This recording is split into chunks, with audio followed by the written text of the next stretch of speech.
हम अपने मन वचन कर्म से किसी का नुकसान नहीं करें। बाकी यदि कोई दुखी है दुनिया में तो वो भी जब गुरु की शरण लेंगे, ज्ञान समझेंगे, तब सुखी होंगे। बाकी अपने आप हम तो किसी को खुश नहीं कर सकते। अपना जो धर्म है वो करो तुम, बाकी दूसरे की बातों में नहीं जाओ। दूसरे की बात में जाएंगे तो तुम परेशान हो। उधर बैठो, चलो। काम कर्म जो है वो निष्काम भी तुमको समझना चाहिए कि निष्कामी होना है। कभी कभी निष्काम में भी तुम व्यवहार को लेके आते हैं।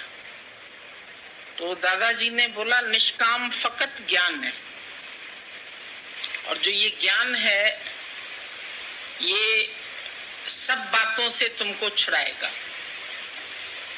ज्ञान माना तुमको अपने स्वरूप का ज्ञान। ज्ञान मतलब नहीं कि तुमने गीता रट ली, रामायण रट ली, या तुमने पोथी पुस्तक पढ़ लिए। ज्ञान का एक सबसे सही अर्थ है कि तुम अपने को जानो, तुम कौन है। और जब तुम अपने को जान लेंगे, अपने स्वरूप में स्थित होंगे, तो तुम्हारे लिए जगत बचेगा नहीं। ना ही जगत का कोई विचार आएगा, ना ही जगत को तुम सुखी करेंगे, ना ही तुम जगत को दुखी करेंगे। तुम जब कहते हैं मैं दुखी हूँ, मैं सुखी हूँ, तो कौन दुखी है और कौन सुखी है? वो मैं क्या चीज है? क्या जीव दुखी है, सुखी है, या आत्मा दुखी सुखी है? इतना तुम कम से कम अपने अंदर में विचार करके देखो कि जब तुम बोलते मैं सुखी हूं या मैं दुखी हूं, तो तुम किससे दुखी हो? कौन तुमको दुखी कर रहा है?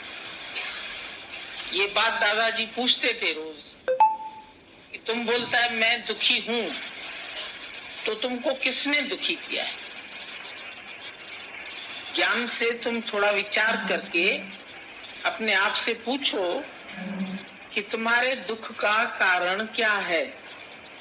कौन है? कौन है जो तुमको दुखी कर सकता है, या कौन है जिसने तुमको दुखी किया है? इसका उत्तर तुम बताएंगे? क्या कह सकते हैं तुम, कौन दुखी करता है? हाँ, घर वाले नहीं दुखी करते तुमको?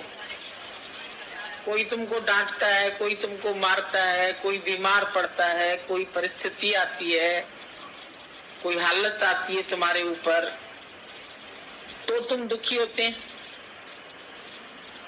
या तुम्हारा खाली अज्ञान तुमको दुखी करता है?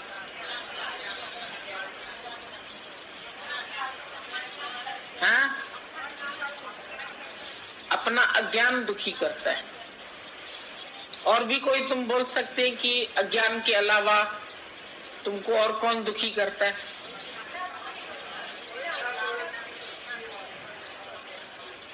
घर वाले दुखी करते हैं, परिस्थितियां दुखी करती है।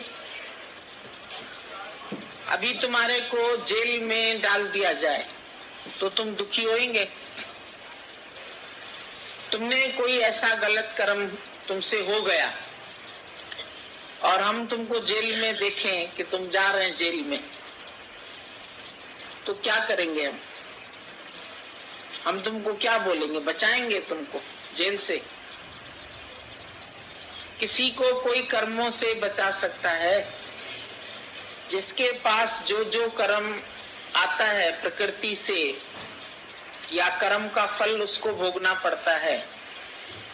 चाहे तुम सत्संग भी सुनते हैं तो भी क्या तुमको कर्म के फल से गुरु बचा सकता है क्या?